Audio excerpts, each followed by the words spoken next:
between difference between aristocracy versus oligarchy. ये तो आपके सिलेबस में है आई थिंक. क्या नाम है गौरी जी? ये सुनो, आता होंगे वर्ड. क्या मतलब होता है इसका गौरी जी, बताइए पहले आप. दोनों में डिफरेंस क्या है? ओलिगार्की में तो बहुत सारे जो एलीट क्लास होती है वही होती है। हम्म. और सर एरिस्टोक्रेसी में एरिस्टोक्रेसी जो होती है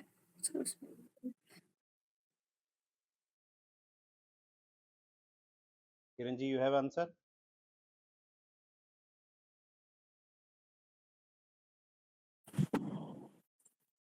सर हाईएस्ट सोशल ऑर्डर के लोग जिनके पास कुछ टाइटल वगैरह होते हैं।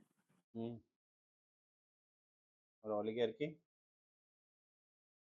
सर ये तो स्मॉल ग्रुप पीपल होता है जो रूल करता है कंट्री पे। चलो ठीक. अब देखो, अब मैं इसमें कुछ बताऊंगा आप लोग को, ठीक है? ध्यान से देखना.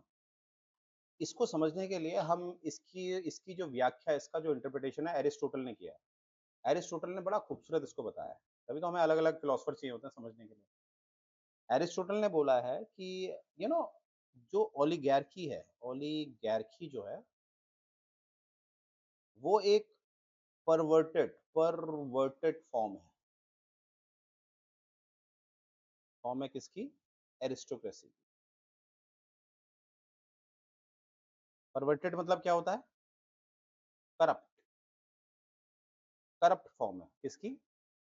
एरिस्टोक्रेसी की. यानी कि दोनों में कौन सा अच्छा वर्ड है? एरिस्टोक्रेसी. अब दोनों में सिमिलरिटी क्या है? दोनों में कुछ लोग, सम पीपल रूल करते हैं. अब ये सम पीपल कितने भी हो सकते हैं? दो भी हो सकते हैं, तीन भी हो सकते हैं, मतलब एक नहीं हो सकता है. आपको बताइए सम क्या होता है? हाँ, एक नहीं होगा, एक से ज्यादा ही होंगे.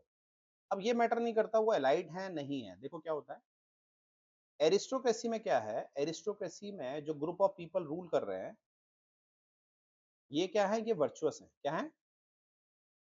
वर्चुअस किस सेंस में कह रहा हूं? ये लोग मटेरियलिस्टिक नहीं है. अगर मटेरियलिस्टिक नहीं है तभी तो ये ऑल लोगों के लिए काम करेंगे, ऑल लोगों के लिए सोचेंगे. तो रूलर हमेशा वो होना चाहिए जो मटेरियलिस्टिक ना हो. जितना वो मटेरियलिस्टिक नहीं होगा तो उतना वो ऑल लोगों के लिए काम करेगा. अब सोचो, यही रूलर मान लेते हैं. एरिस्टोक्रेसी में चार लोग रूल कर रहे हैं, ABCD. ठीक है, ये एरिस्टोक्रेसी हो गई, ये वर्चुअस है. पर समय के साथ जितना समय आगे बढ़ा, धीरे धीरे धीरे धीरे ये लोग मटेरियलिस्टिक होते जा रहे हैं, करप्शन करने लग गए हैं. तो यही एरिस्टोक्रेसी किसमें चेंज होगी? किसमें चेंज होगी? ओलिगैर्की में. इसीलिए तो एरिस्टोटल ने बोला था, क्या बोला था? कि ओलिगैर्की क्या है? एक परवर्टेड फॉर्म है किसकी? एरिस्टोक्रेसी की. क्या मैं समझा पाया? Yes sir. है ना?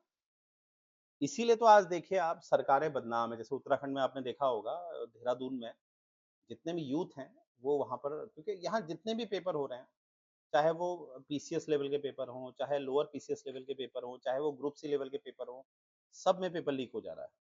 और जब पेपर लीक के बाद पता चल रहा है कि ये लोग डिमांड कितनी कर रहे हैं, 15 लाख, 20 लाख, तो क्या लगता है आपको? सरकार, और दिक्कत क्या है, सरकार के लोग ही इसमें शामिल हो जा रहे हैं. तो यही, अब जैसे डेमोक्रेसी में भी क्या होता है, रूल बाय सम पीपल, मानते हैं ये बात? और रूल बाय सम पीपल होता है और ये लोग रूल करते हैं. ठीक है, रूल करते हैं और इनको शपथ भी खिलाई जाती है ना, कि आप शपथ लेंगे, आप कभी ऐसा काम नहीं करेंगे वगैरह वगैरह. आपने बताइए, MP, आपने पढ़ा है MP को शपथ दिलाई जाती है, ऑफिस की दिलाई जाती है और सीक्रेसी की दिलाई जाती है. ये सुन लो, ऑफिस की दिलाई जाती है और सीक्रेसी की.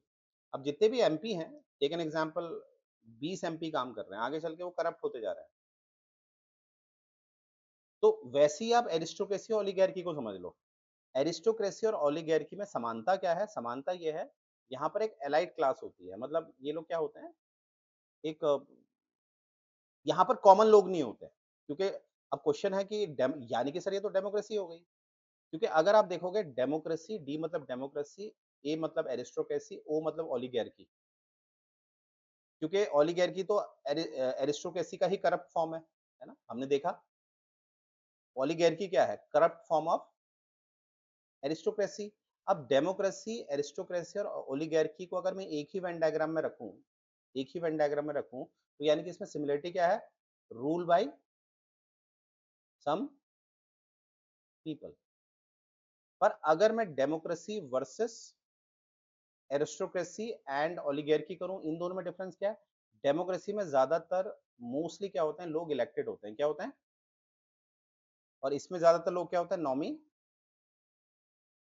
और इसमें आपका कहीं ना कहीं क्या चलता है? नेपोटिज्म। नेपोटिज्म मतलब क्या होता है? परिवारवाद। यानी कि राजा का बेटा, जैसे कोई कुलीन वर्ग का व्यक्ति है, जैसे मंत्री, कोई फाइनेंस मिनिस्टर, कोई मंत्री है, ठीक है, सॉरी फाइनेंस मिनिस्टर जो है वो समझ लेते हैं एक, take an example, X community से आता है, तो इसी एक्स का बेटा वाई है, तो वाई फाइनेंस मिनिस्टर बन जाएगा एरिस्टोक्रेसी और ओलिगार्की में। ठीक है, अब समझ में आ गया कि डेमोक्रेसी और एरिस्टोक्रेसी में समानता क्या होती है? यहाँ पर रूल बाई सम होता है। पर दोनों में डिफरेंस क्या है? दोनों में डिफरेंस क्या है कि डेमोक्रेसी में क्या होता है? इलेक्टेड गवर्नमेंट होती है।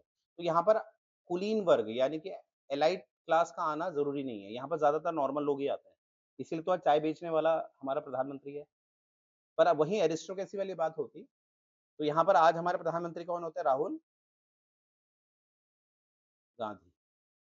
क्योंकि उनके पिताजी कौन थे? वो भी प्रधानमंत्री थे। क्या नाम था? राजीव राजीव गांधी। गांधी। राजीव गांधी जी की माँ का नाम क्या है? इंदिरा गांधी। इंदिरा गांधी जी के पिताजी का नाम क्या है? जवाहरलाल नेहरू। तो इस हिसाब से अगर देखते हैं, अगर भारत में एरिस्टोक्रेसी होती तो इस तरह से हमारे राहुल गांधी आज पीएम होते। पर उनकी भी अपनी एक काउंसिल ऑफ मिनिस्टर होती। ठीक है, ऐसा नहीं है, अकेले रूल नहीं होता। पर यही मुझे लगता है जवाहरलाल नेहरू के बाद से इंदिरा गांधी तक, जवाहरलाल नेहरू जी को हम एरिस्टोक्रेसी में रखेंगे अगर वैसे देखें तो, एरिस्टोक्रेसी के हिसाब से। इंदिरा गांधी को हम ओलिगार्की में ले आते हैं। ये सुन लो, बिकॉज ऑफ 42nd अमेंडमेंट। पर याद रखना, aristocracy and oligarchy is not a democracy, because in democracy we have elections and elections are inseparable part of democracy, but in case of aristocracy or oligarchy there is no elections। क्या मैं समझा पाया? ठीक है, तो हमने क्या देखा, एक में मैंने अगर एक बॉक्स में इनको रखा है, एरिस्टोक्रेसी, डेमोक्रेसी और ओलिगार्की को, तो वो क्यों रखा है? Rule by some. बट इनको अलग क्यों रखा मैंने? क्योंकि डेमोक्रेसी में क्या होता है? Election is a inseparable part, but in case of aristocracy और oligarchy there is no, that is why we can't say aristocracy or oligarchy as a democracy। क्या मैं समझा पाया? बताओ ये सुनो। Yes sir. Yes sir. ठीक है, देखो ऐसा होता ना, बड़ा प्यार से पकड़नी है चीजों को, बहुत इजी होती है। कभी जब माइंड में बैठा लो, कहीं नहीं समझ में आ रहा, सर एक बार और समझाओ, एक बार और देखो तो सही मेरे अंदर कितना है, देखते हैं। बस कॉन्सेप्ट पकड़ लो। अब मुझे बताओ, कभी भी कंफ्यूज नहीं हो गए?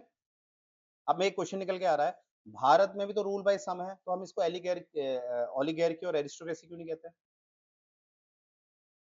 सर यहाँ इलेक्शन होते हैं। एब्सोल्युटली। आप कहोगी, इसको थोड़ा सा इम्प्रोवाइज वर्जन में ये बोलोगी कि हमारी जो गवर्नमेंट होती है वो इलेक्टेड होती है। क्या होती है? इलेक्टेड। इलेक्टेड जरूर होती है, राइट? That's it. चलो गुड। अब मुझे उम्मीद है कभी कंफ्यूजन नहीं होगा। ठीक है, तो ओलिगार्की, एरिस्टोक्रेसी आपको समझ में आ गया है। ठीक है, तो यहाँ पर स्लाइड में क्या लिखा है देखो, in fact Plato system of thought the issue of just human conduct the just, ये तो हो गया शायद हमारा ना। देखो आगे क्या है, Plato gives graphic description of the situation. अब इसको और समझा रहा है, देखते क्या कहता है। Any ordinary city is in fact two cities, one the city of the poor and the city. अब वो क्या कह रहा है, असल में हमें दिखता है नॉर्मल सा